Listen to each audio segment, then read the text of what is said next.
which should try and be able to force change or quicken the pace of change in this very complex world that we live in.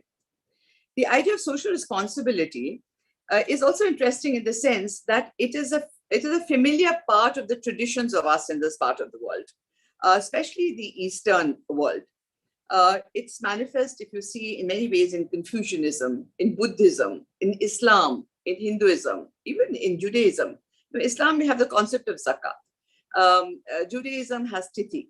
I find when you think of social responsibilities, Hinduism has many festivals, including something called the Van Mahotsav, when you're really looking at, planting trees and taking care of the environment.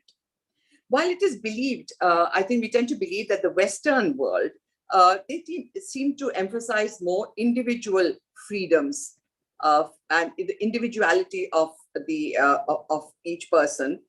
In the East, I think we talk more about responsibility and community.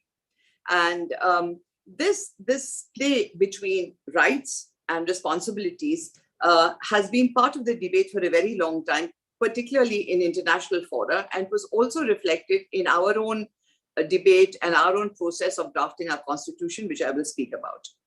The Universal Declaration of Human Rights, which was soon after the UN came into being, I think countries sat together and they said that there should be certain standards and values that everybody should conform to. And thus came about the Universal Declaration of Human Rights, which is kind of the Bible of human rights. Now, this very firmly carried the mark, the imprimatur of the victors of the war. And that was basically the West, with the emphasis on the Anglo-American concept, as I mentioned, of individual rights. But even there, I think there were people who thought that there should be a balance between rights and responsibilities. And Article 29.1 of the UDHR, that is the Universal Declaration of Human Rights, had to concede the importance of social responsibility, which was accommodated with the inclusion, and I quote, it says that everyone has duties to the community in which alone the free and full development of the personality is possible. And here it refers to every citizen of the world, irrespective of gender, class, race, religion. I must mention here that there continue to be an effort by groups of intellectuals to try and bring in a universal declaration of on human responsibilities. And in 1997, they tried to bring this to the UN at the 50th anniversary of the UN. However, it could not get the numbers, particularly the West was opposed to it. But what happened was it contributed a lot of ideas to this concept of how important responsibilities are in the context of a balance between what a person, what one gets from the state in terms of rights and what we need to give back to the state and what we need to give back to society. We in India, I talked about the constitution briefly, and I just want to expand, where we get these ideas from. We were very fortunate with our constitution. We had very tall, far-sighted and wise leaders as members of the Constituent Assembly who drafted our constitution. They were really an amazing, group of men and women. As you perhaps also know, just by way of interest, that our constitution is the longest written constitution in the world. And I think that also means how difficult it was to be both comprehensive and inclusive, because we are such a diverse country and such a diverse society. And this constitution had a very strong underpinning of fundamental rights. And this was centered on two things, not only freedoms, but also the dignity of the individual. So it also borrowed quite a bit from existing constitutions around the world, the US, UK, and some other countries, France. But it was also strongly influenced by India's own historical experience as a colonized power and what we had suffered during the British period, the excesses of colonization. And we felt that there was a need to correct also the inequalities which were there, which existed in our society and our social practices, and protect the diverse cultural, religious, and educational rights of the various members of our country. So after securing the fundamental rights, which was important to establish a political democracy, The drafters of our constitution included a very interesting section, which is called the Directive Principles of State Policy, which actually in many ways is not justiciable, but it held out the promise that the state would try for social justice and economic welfare of everyone in the country. And it also talks about good governance and foreign affairs and so on. But I think the important part of this was the emphasis on social justice and economic welfare. And these were the principles which the drafters of our constitution said would form the principles on which future laws of the country would be formed. So it was, very, very high principles. And the idea of this was to create a just and equitable society and a social and economic order in which all citizens, every single citizen, could aspire for a high standard of life. The directive principles were therefore, in a way, they stood for social and economic democracy, and rights stood for political democracy. Many of these legislations which we have had over the years since our constitution came into being in 1950 have actually derived from these directive principles. An example I will give you, and I think most of us would be familiar with, was the 86th Amendment, which made the right to education a justiciable right, which it wasn't when our fundamental rights were first proclaimed in the Constitution. And this actually derived from the directive principles.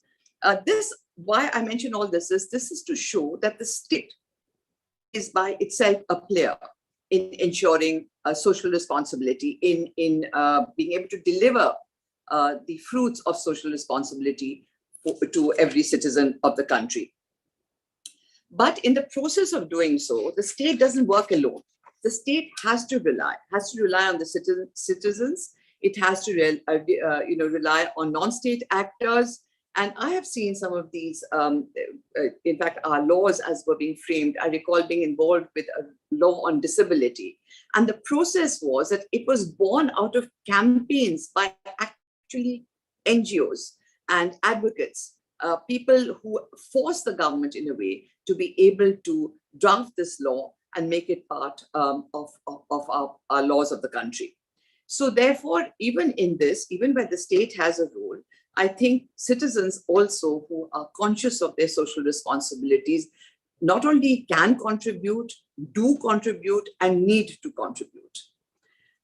While still on the Constitution, which is a basic law, besides this vision that they had and the wisdom to look ahead, the drafters made sure that this would be a kind of dynamic document because situations would change, the world would change. So it wasn't something that was immutable, and that if required, if there was the will of the people through the representatives that we sent to our parliament, that we would be able to amend the constitution. And at the same time, that there was also the judiciary, which was there present to be able to safeguard the constitution so that its fundamental structure and principles could not be changed. And so it came to pass after many years, and this was during the emergency. It was in 1976 that Ms. Indira Gandhi set up a committee under Sardar Swaran Singh, where she started, I think this debate came back again and saying, everyone talks about rights, but what about duties? And a section on fundamental duties was added to our constitution by way of the 42nd Constitutional Amendment in 1976. Now, this was not without controversy. As I said, this happened during the emergency, and that was reason enough for the opposition who saw that it was a dilution of fundamental rights. However, it has continued to be a part of our constitution. And I wanted to talk a little bit about these fundamental rights because they're very interesting. A lot of what today we, NGOs work in the realms that we work, what we call social responsibility, really derives from these fundamental duties that are there in our constitution. There were 10 fundamental duties, and now there was one added later when we made right to education a fundamental right. So the first 4 of these fundamental duties are really about patriotic duties: abide by the constitution, respect the national flag and anthem, follow ideals of the freedom struggle, protect the sovereignty and integrity of India, defend the country, render national service, absolutely, which I think no citizen of India would have any issue with at all. And I think we needn't be reminded about it. But it is the others that provide a list of areas where citizens are called upon to be stakeholders and contribute. This is your active contribution to nation building. And this is as part of our duties. It's not an exhortation that you should do this. It's part of our duties, which almost are as strong as our rights. And these are interesting. What are these duties? To promote harmony and the spirit of common brotherhood amongst all people of India, transcending religions, linguistic and regional or sectional diversities. And here, right there in 1950, they had, 1976, they had particularly mentioned the need to renounce practices derogatory to women. So this, of course, gives a space and the rationale for us to work for women's empowerment. The second duty was to value and preserve the rich heritage of our composite culture. Third was to protect and improve the natural environment, including forests, lakes, rivers, and wildlife. And here certainly we were before our times, because this is before the world had started talking about environmental protection and sustainable development, and so on were not fashionable words at that point of time. But this, I think, is the space in which it was calling people who knew the importance of nature and need to balance nature with human activities to come and contribute to nation building. And a lot of environmentalists, I think, can find their calling in this fundamental duty. The next one was to develop a scientific temper, humanism, and the spirit of inquiry and reform. Here again, this is such a wonderful area for educators to join the national endeavor and build a modern nation which keeps ahead of technology, is not shaken by this technology disruptions we keep talking about. So it really placed an emphasis on the importance of technology and science in the life of our country. The next was to safeguard public property and abjure violence.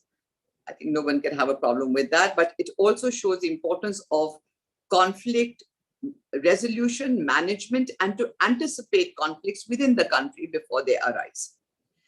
The next was to strive for excellence in all spheres of individual and collective activity so that the nation constantly rises to higher levels of endeavor and achievement.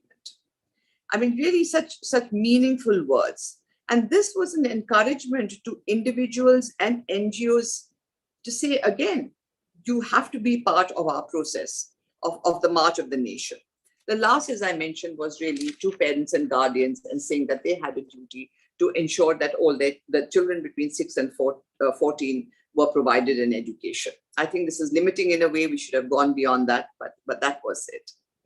These fundamental duties are also interesting because it is claimed that they were taken, again, from Indian traditions, mythology, religious practices, and constituted a codification of moral and ethical behavior, which was very integral to the Indian way of life. And this Indian way of life, I think, included all Indians of different denominations. These fundamental duties underscored the social responsibility of each citizen and also seem to hold a very important suggestion, which I mentioned before, that without corresponding responsibilities, a person cannot be expected to enjoy all the benefits of freedoms granted to us by our Constitution. These provide not only the space, but also the obligation of every citizen to make personal sacrifices, to step out of their comfort zones, and to be a participant and a driver of national endeavor and prosperity. I had mentioned corporate social responsibility in passing earlier as a mandatory requirement for companies, and which has now become a mandatory requirement for companies since the New Companies Act in 2013. If companies that fulfill certain criteria, which is a profit of 5 crores in just the preceding year, turnover of 1,000 crores, net worth of 500 crores, then you have to mandatorily contribute 2% of your profit of the last 3 years to corporate social responsibility activities. Now, this is something that was brought about. I think there must have been some kind of cogitation that went on, and people and the government thought that the corporates also should participate. And it wasn't that they weren't. I'll mention it too. There were a large number of our corporates who anyway, without this mandatory requirement, did realize their responsibilities and were contributing to various aspects of economic and social development. So the only, I think, interesting part of this mandatory corporate social responsibility is that I think corporates were being told that your primary responsibility is not only to maximize profits of your shareholders, but also ensure that, that you contribute to social and economic development of the country. In this corporate social responsibility, in the Act, there's a Schedule 7, which lists out the various areas in which companies have to work, or can work to have projects and programs in the area to fulfill their commitments to CSR. And here it's also very interesting, since I did mention to you fundamental rights and fundamental duties. The CSR activities that have been listed are very closely connected to these fundamental rights and duties. I mean, for example, there's the right to life, which is Article 21 of the Constitution, talks about basic necessities of life, such as nutrition, clothing, shelter, protection of health, right to medical aid, etc. And similarly, in CSR, the first of the list of permissible activities is to eradicate hunger, poverty, malnutrition, promote healthcare, including preventive healthcare, and so on. It is possible to match both these the fundamental rights and duties, and also it goes a little wider than what is there in fundamental rights and duties, because it also handles the new concepts which have come up, such as ensuring environmental sustainability, and measures, interestingly, for the benefit of armed forces, contributions to incubators that deal with R&D. So companies today as CSR can, in a way, contribute and are called upon to contribute to R&D projects in the field of science and technology, engineering, medicine, and of course, always development, social and economic development, rural and slum development. The latest amendment, which I think was just adopted, which was just passed rather, or rather, not amendment, I should call it an addition, which was passed to this list of CSR, permissible CSR activities, was that companies should help to build the infrastructure to be able to face pandemics like the COVID. So, to assist the medical system in India. As I mentioned, that CSR was always practiced both in India and in many countries around the world. It sort of followed different routes.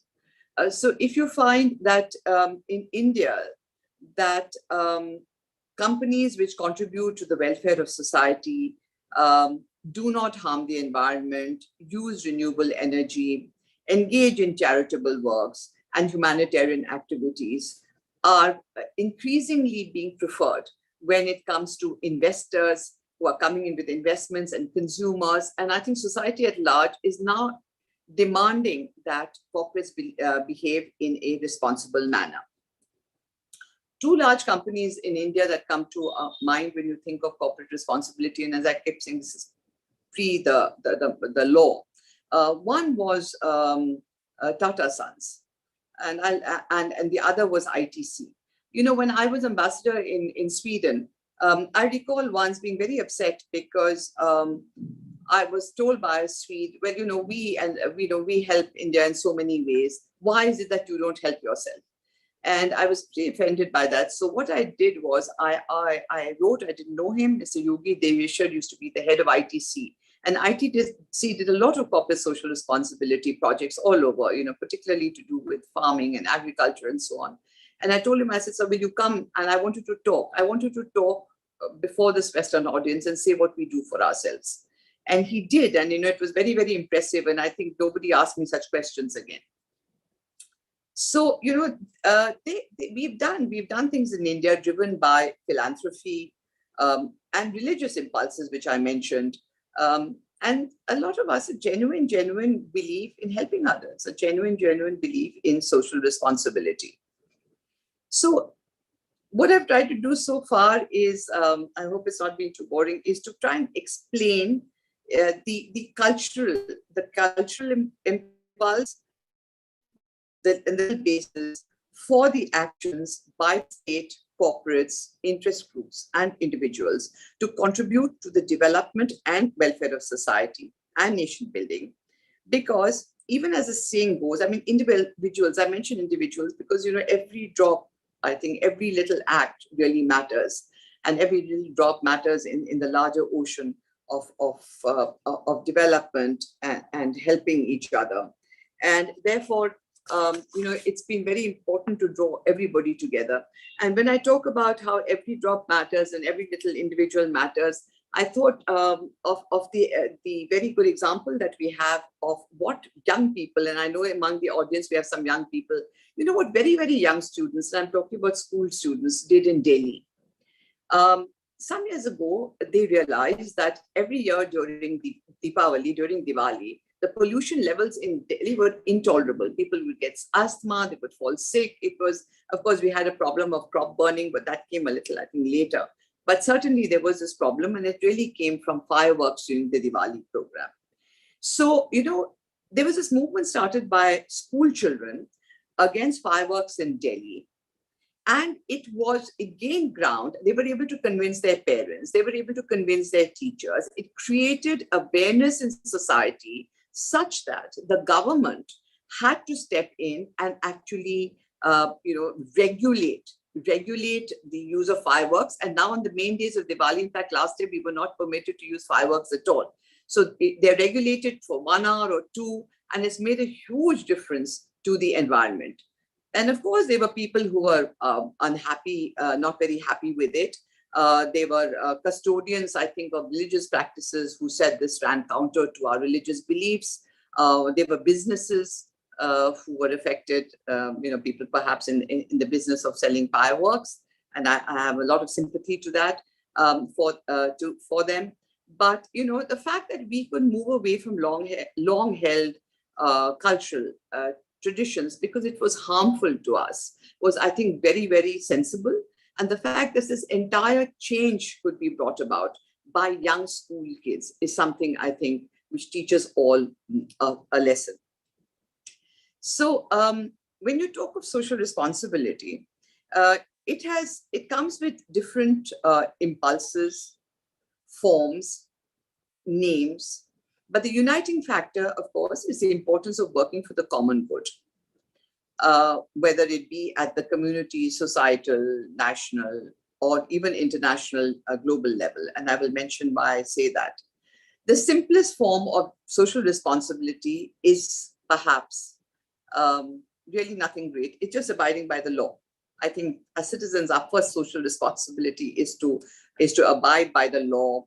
And I was reading somewhere, pay our taxes, not opt for violence, practice tolerance in such a diverse society, be conscious of the needs of others, particularly, and of our immediate environment, such issues such as cleanliness, which I think is something that Indians have to be more conscious of. The other more sort of more energetic and more proactive form of social responsibility has many names. They call upon people, whether they're working in small groups, whether they're bringing about a social movement, to identify gaps and disparities and weak links in governance and be able to be agents of change and bring about reform through whatever means is available to them. And nowadays we even have social media, which has become quite powerful. So in this, I think one of the ways that social responsibility is manifested is in what is called volunteerism. Volunteerism is what many of us, you and me, with a social conscience, really, this is what we do. Without ever using that heavy word, we don't think it is volunteerism, but that is what we do. And what is it? It is the practice of providing one's personal time and skills and maybe resources, such as we have, for the benefit of other people and for the benefit of causes which are to everyone's benefit. And do this without looking at personal financial benefit. And this volunteerism, one hears a lot of, and I think there's a lot, particularly in the West. But it seems to be getting very popular in India too. I do know, and I'm sure somebody will ask me about this, that NGOs seem to be under some pressure in India in the last year or so. But I was looking at 2019 figures, and there were 3.4 million registered NGOs in India. And the fact that we had so many registered NGOs in India, 3.4 million is a huge number, is the fact that we are recognized, we have a right, we have a stake, and we are recognized as an important part of society. And we do, and we must, despite everything, have a role to play in this socio-economic transformation. It is also interesting to see, I spoke of CSR, but how many corporations nowadays I find, and I'm associated with some, where they're encouraging their workers and their employees to go and volunteer for various kinds of social and economic development related and other activities. And this is because they feel there are various things. One is that they feel that this helps those young employees to build values. It helps to build a kind of esprit de corps within the company as these young people work together. And I think, particularly in the days of COVID, I heard people saying that, many psychologists also felt that giving, whether this could be online or whatever, but giving of yourself made people feel better about themselves, give them a greater sense of self-worth, and I think make them sort of feel happier about themselves as human beings. So this is volunteerism, and this is something that we all do. And I think there are a lot of positive spin-offs for ourselves who give. I think there are as many spin-offs as those who receive. The next form of social responsibility that we see, manifestation of social responsibility, is a more active action, which goes by the name of activism. Now, activism is not always very positive, but in the context of social responsibility, this is associated with more energetic and ambitious goals, and to bring in more people, so you could have a kind of almost a social movement to change things. And when you think of this, these kind of movements, I think what I recalled was in the field of climate change. I mean, today climate change is top of the agenda, of the international agenda. I think as Prime Minister Modi is in the US, he's talking climate change. There's going to be this major climate change meeting. It's become an extremely important thing. But I recall years ago how this came onto the agenda of our international concern. And that was just started by ordinary people who could see the negative effects of climate change in small ways and realize that, that this had to be built up into a movement which would then sensitize policymakers, sensitize governments, sensitize people on the need to do things. And today there is no question, it's a no-brainer that everybody talks about cleaner and greener technologies. Everybody talks about limiting greenhouse gas emissions by using alternate sources of energy. People talk about the need to help those countries which have already been affected by climate change and have in the process of adaptation. And here we can talk about the low-lying areas of Kerala, the Maldives, where they believe that at some point of time, I mean, if we do not reverse climate change, that they could be completely inundated with water. So the point here is this activism that is there, which is also a form of social responsibility. It involves collective action, but it can really make a lot of change, through the processes that it uses. India also has many examples of how changes in laws and practices were effected through actions of collective social responsibility. What came to my mind as I was thinking of this was the Chipko Andolan. And I'm sure many of you would remember this. The Chipko Andolan was started by an environmentalist and a Gandhian called Sundarlal Bahuguna, who just passed away recently. And what he did was, what they found in the lower Himalayas in Uttarakhand was that because of deforestation, that there were landslides, and the landslides then resulted in floods. And there had been a very bad floods in 1970, and a lot of people had died. So Sundarlal Bahuguna started a movement by which he made the villagers, and particularly women, just go and hug the trees when the loggers came to cut them. And this was such an effective movement. It also caught the imagination of the world in a way, and also of our own policymakers. So I think this kind of activism certainly has a very positive spin-off. It also, of course, is another phase of social responsibility. I must mention here that, that's why I said there's a negative connotation sometimes to activism, because I think when we get into the realm of political activism, we have to be a little careful in confusing it with social responsibility, because political activism invariably is tied to ideology, and ideology is not necessarily good or bad, but the fact is it is ideological rather than what we are talking about, which is just social responsibility to take care of immediately our citizens to have a better quality of life. The third, so there's volunteerism, there's activism, and there is a third form of social responsibility, which I think many in our group, and I'm sure Dr. Muhammad Ali also will be more familiar with. And this is the practicing social responsibility through philanthropy. Now, this word philanthropy comes from Greek, and it means the love of people.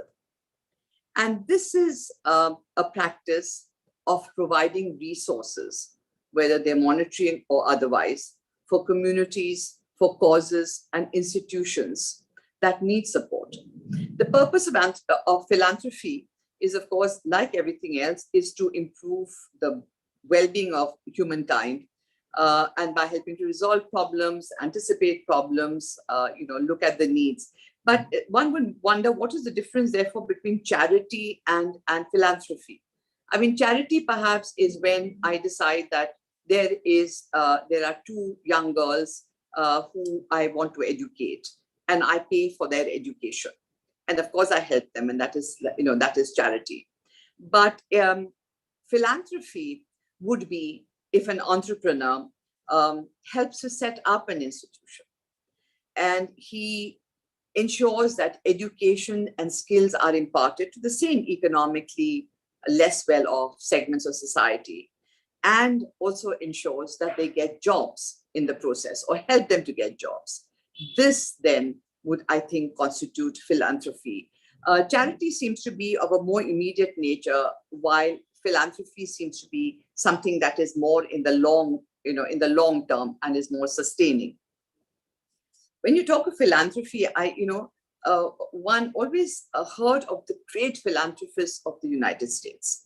And really that the rise of the United States as a global power has very much to do with the contributions of these philanthropists as that country developed. Of course, it's a much younger country. And it's not only the military strength of the country, but the strength of the US is the economic strength lies in its tradition of education, of the way of research, of adopting technologies, of discoveries, of inventing technologies. And I think all this was was encouraged hugely by philanthropists who contributed to set up these wonderful universities all over the US, and and also centers of studies and for research in these areas. So I think as philanthropists, I think they have contributed a lot to the rise of the US. But I think we are also not far behind, and we can be very proud of those in India, particularly nowadays among the large business houses who are contributing to societal and national welfare. I recently was looking and I saw a list of the top 10 philanthropists. Nowadays they make lists for everything, 1 to 10, and there's a rating for everything. So they had rated the top 10 philanthropists of India. And I have to tell you that Mr. Azim Premji was number 1, and about, many times ahead of the next person. And the next person was, I think, Shiv Nadar. And this is something also, I don't think it's a new phenomenon, but I think we are now actually taking note and we're talking about it. And we are calling upon this to inspire other people to also follow in his footsteps. Mr.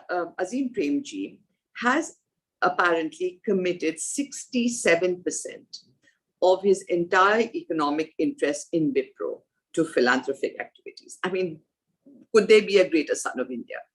It's really moving to even think of what he has done for the country.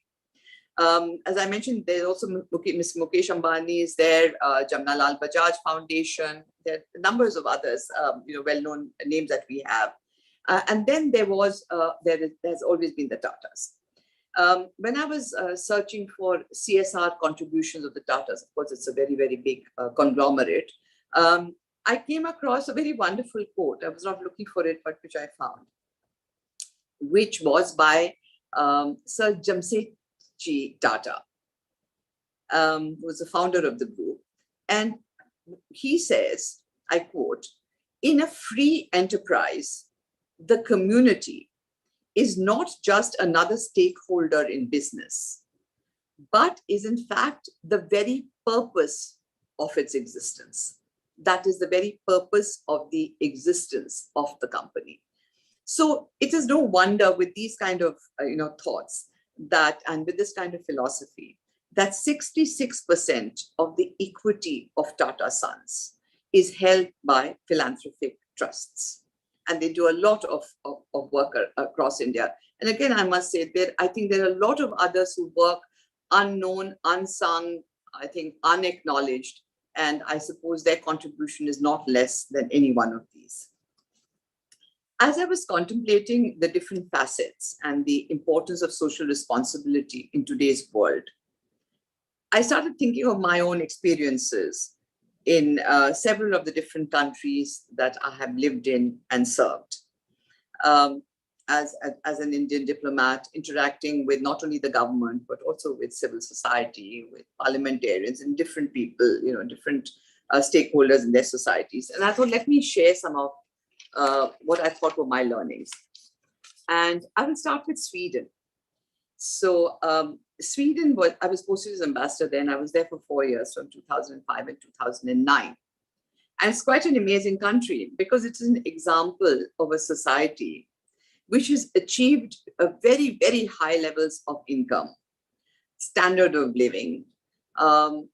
It's a social welfare state. The disparities among people are much less marked than we would see, say, in India and a lot of other countries. So, I think after reaching those levels, the Swedes decided to turn their attention to the world, to go beyond their borders, as a major player of social responsibility at the global level. It is thus, as a country, one of the most generous contributors to development and development cooperation, which is what countries do. When they help other countries, it comes under official development assistance, ODA. Now, the UN had many years ago set a benchmark for developed countries, that is OECD countries, of how much they should contribute to developing countries and to third world countries in Africa and Asia and so on. And that figure was 0.7% of the global national income. Sweden is just one of 6 other countries that does not only meet this requirement, but surpasses it. I must say that most other countries, including the United States of America, have not cared to meet this level of contributions to the less developed parts of the world. And now I think half of Sweden's ODA, at one point of time, we used to be a recipient of Swedish ODA, but now I think half of its ODA actually goes to sub-Saharan Africa, where perhaps the needs are far more than ours. But there is an interesting aside to this. They also spend a lot on asylum seekers. Sweden, I think, is one of the countries which has been most generous in opening its doors to refugees and asylum seekers who have poured out because of the unrest in the Middle East. And everybody knows the various reasons for the situation in the Middle East. But I recall when I was there, the United States had gone into Iraq in 2003, and refugees were pouring out of Iraq. Of course, this had been started by the US on specious grounds, perhaps saying that Saddam Hussein had weapons of mass destruction, which he didn't. But that's a different story. But they started arriving in Sweden, and there was a small suburb of Stockholm. I lived in Stockholm. There was a small suburb of Stockholm called Sollentuna.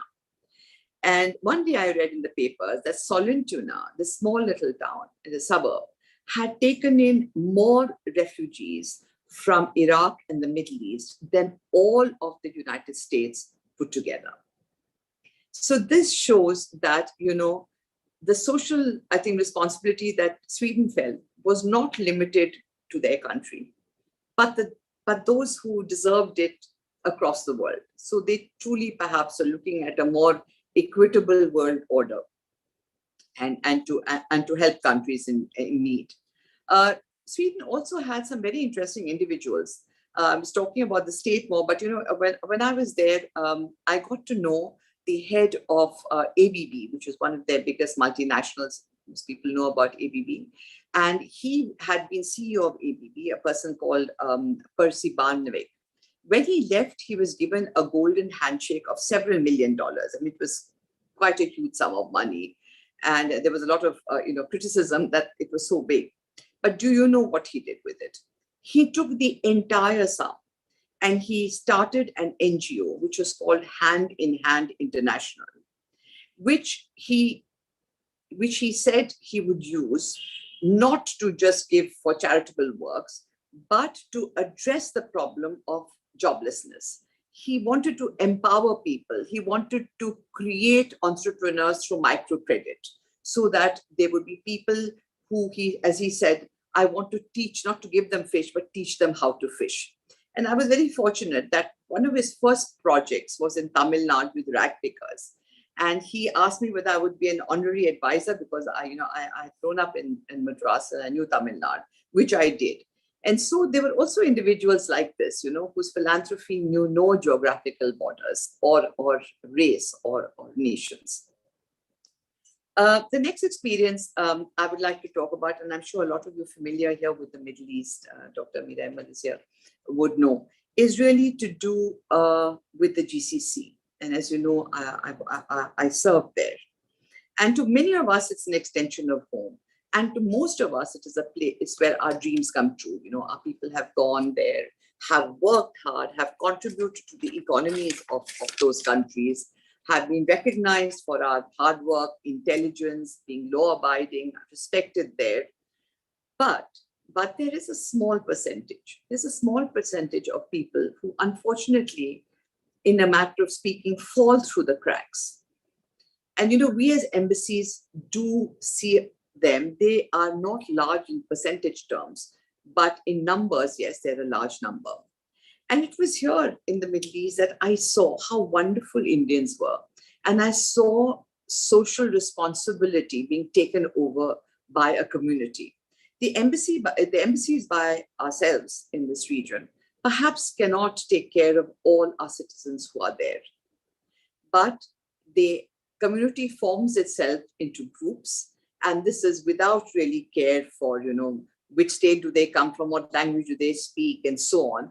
But come and give their time, give their resources to really help out these less fortunate citizens and brothers and sisters of their, who are there in the same countries as them. I recall a group of women who came to me soon after when I arrived in Qatar, and they were there before me. And what they did was they regularly went to detention camps and to prisons to meet women, Indian women prisoners who were there for whatever they had done. And, they would take care of them, they would take things for them and just keep their spirits up. And I have a story of a young man, I still keep in touch with him, whom I knew when I was in Qatar, made such a deep impression on me. He worked in a company like anybody else. But what he did, his name was Salam. And what is Salam? And what he used to do is after work, he would go to hospitals and he would go to morgues. He would go to people who were terminally ill to make sure that the end was with dignity. And he would take care of the bodies. He would clean the bodies. He would, we, of course, in many cases that, the Indian embassy used to come in to send the bodies back. It was required. But this young man, who, like a lot of other young men at the end of a working day, perhaps went back to their families or went back to their friends. But here was Salam, who decided that this is what he wanted to do, and have the greatest respect for this young man. And lastly, I'd like to talk about, since there were a long list of experiences, let me just talk about a few. I wish I could tell Colonel Siti about how it was in the Marshall Islands, but that for another day. It was quite fascinating. I have to tell you that the Marshall Islands is threatened terribly by sea level rise. And I do hope that, we can do something that those islands don't get submerged. But I want to talk about Japan. So I think a lot of people, do wonder about Japan, because Japan somehow seems to be so unique and different from other countries in terms of culture, values, successes they've had, and so on.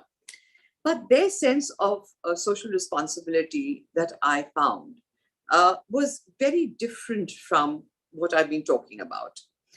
Their sense of social responsibility came from a very strong sense of civic duty. What were their duties as citizens? And I think this also comes with their character, which is where it is important to follow laws, to ensure order in society, to make sure that you don't cause anybody else harm or inconvenience anybody else. And so the Japanese form of social responsibility was to be very active members of associations, community associations in their immediate neighborhood.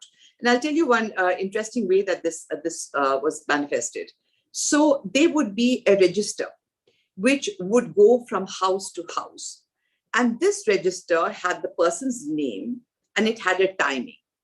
And the people knew about this roster. It was a roster which was drawn up for people to go and volunteer to clean all the parks in the vicinity of where they lived. It was such an effective system. It would just be this register which came, and without a word, without asking, people would go and would find them working in public parks used by everybody to make sure that their own environment, the area where they lived, was kept clean and well. I also saw this consciousness of civic duty when earthquakes happened, when disaster hit. And there were so many stories that at that point of time, when everybody was scared, there was, one tremor after the other coming. People didn't know what would happen. There had been a lot of deaths in that Fukushima area. And one would think, like normal people, it happened here during COVID in Delhi. I know that there's a rush for all the supermarkets and people just hoard up and they pick up everything and think, God knows what's going to happen tomorrow. But the Japanese did not do that.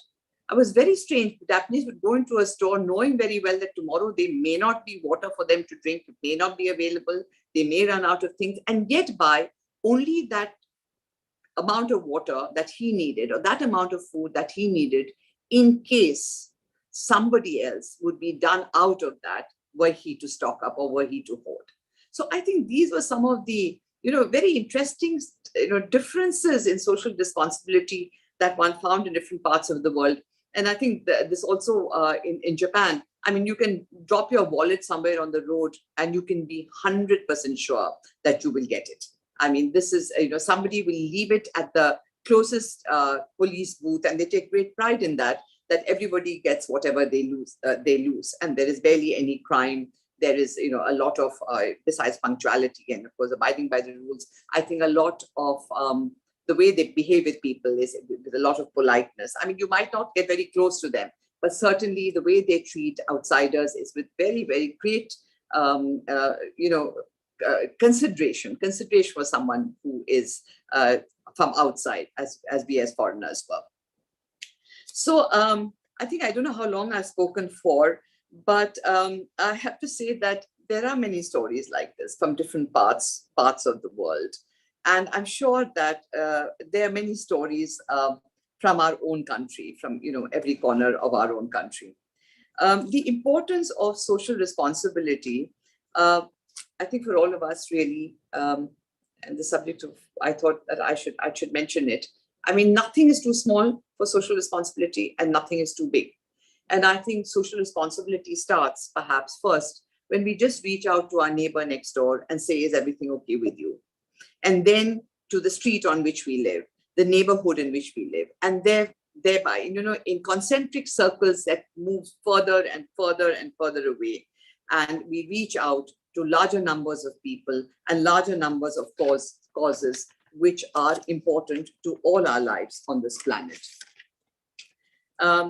Therefore, in concluding, I think I would just like to say that for maximum impact, it's really important for us all to be very socially conscious, for us to give of ourselves. I remember Mother Teresa once saying that there was no point in giving unless you hurt, unless you took from yourself and gave. So I think to give of oneself, to set an example ourselves, to be clear and strong in our advocacy. So for that, it's important for us to know the subjects well, to be able to inform others, to educate, co-opt, and be able to work together to bring about the change. And as Gandhiji said, of course, we need to be the change that we seek. And I'll go a little further and say that we also need to be the change that we seek in society. Well, thank you so much for your patient hearing. All of you, I'm sure, contribute in some way to society, and I wish you good luck in all your endeavors as you go ahead. Thank you for this opportunity to be able to talk to you, and I'll be open to questions that may be there. Thank you very much. Thank you very much, ma'am. It was indeed a pleasure to listen from you. It was a wonderful session. Now the session is open for Q&A. If there is any doubts or anything to clear, you can just post it in the Q&A session, or the panelists can ask directly. We can spare. Whatever is the questions, take it faster because ma'am has got another engagement at 4:30. Yes. So we have exactly 15 minutes. Okay. Yes, sir. We have no questions so far. So shall we move to the vote of thanks then? Deepa ma'am, I have one question for you. Sure. Ma'am, with the so much of science and technology booming in the last 10 years or so, we are becoming more self-centered now comparing to the previous generation. And, the main problem we find is lack of patience.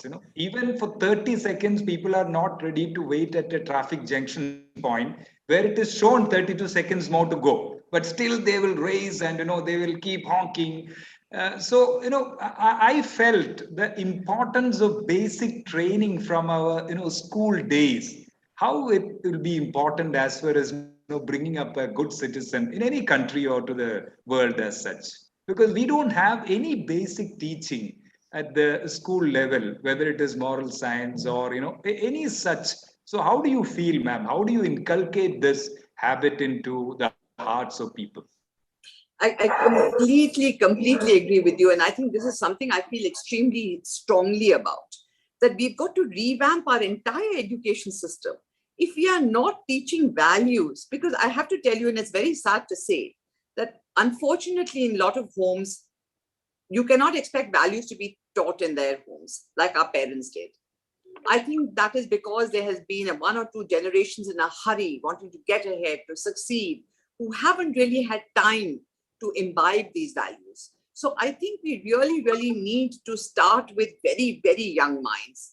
Now, who is going to do this? So, again, I go back to one of my stories that when I was in Japan, I wanted to know what made them so disciplined and so polite and so well behaved. I mean, you will find a 2-year-old who will bow to you when she speaks to you. And so I wanted to see the textbooks. And I went to a publishing house that made textbooks for school children.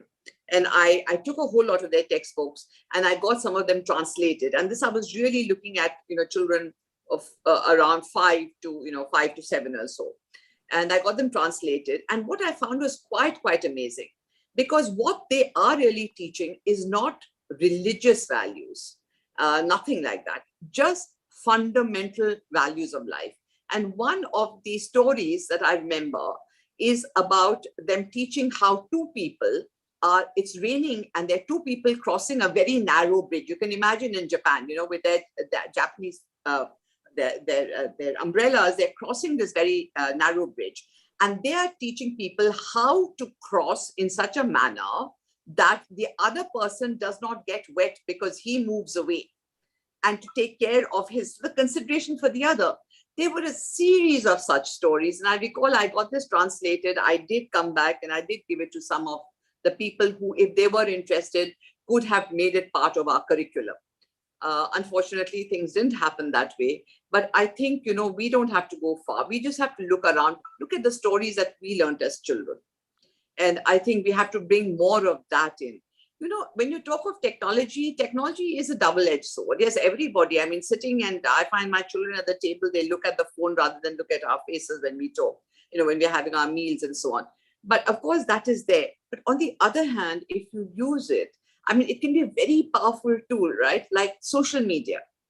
In this whole process of, of social responsibility, or making people know what they should do, or making people aware of subjects, I think that's a very, very powerful media. But I didn't talk about it because there's a whole other debate about the social responsibility of a media, and then the social responsibility of social media, because as we know, I think both really don't measure up to what we need as a country in many ways. Thank you, ma'am. Thank you. Thank you, ma'am. We have one more question from Dr. Shonima. Do you think that current Indian education system is evolving into a platform for developing scientific temper?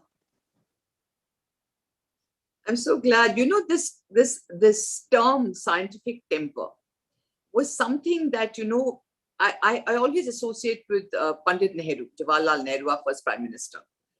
Because, I remember him saying things like, I think the industries of the day were the new temples, he said. He talked about temples of learning. So the whole thing, the importance to science and technology was very important to us, as we develop, which is why we have the IITs. Unfortunately, I think 90% of the people who came out of IITs actually became an asset for other countries rather than our own countries. But I think let me say, not that should it be, or is it, or can it be? It just has to be. Science and technology just has to be a very, very important part of our education system. Just look at where China has reached. Today China is ahead in many areas of high tech, is ahead of the US and the West. And this is because the focus that they gave to science and to technological research and so on. India, we're really intelligent people. I think we've got to do this with an entire mission, and get far more of the young people interested in this, because that's what's going to make a difference as we go forward. Thank you, ma'am. That was the last question. Thank you for answering to all. Welcome. Now we will move on to the vote of thanks, I believe. Okay. Leadership is the capacity to translate vision into reality. Professor E.P. Michikoya, principal of Safi, is a responsible leader who has compelling vision, a comprehensive plan, and relentless implementation skills. We are very fortunate to have you as our leader, and I welcome you, sir, to deliver the vote of thanks. Good evening, one and all. As we know, the last 1 hour or plus, we were listening to a wonderful speech on the importance of social responsibility. Social responsibility is a part and parcel of every human life. Without being a part of this social life, or without offering the social responsibility, a person cannot live. So, from the vast experience and exposure, Madam Deepa Gopalan Badwaji was explaining from her own experience and exposure about the importance of the social responsibility. Ma'am, it was a very wonderful session. We enjoyed it well.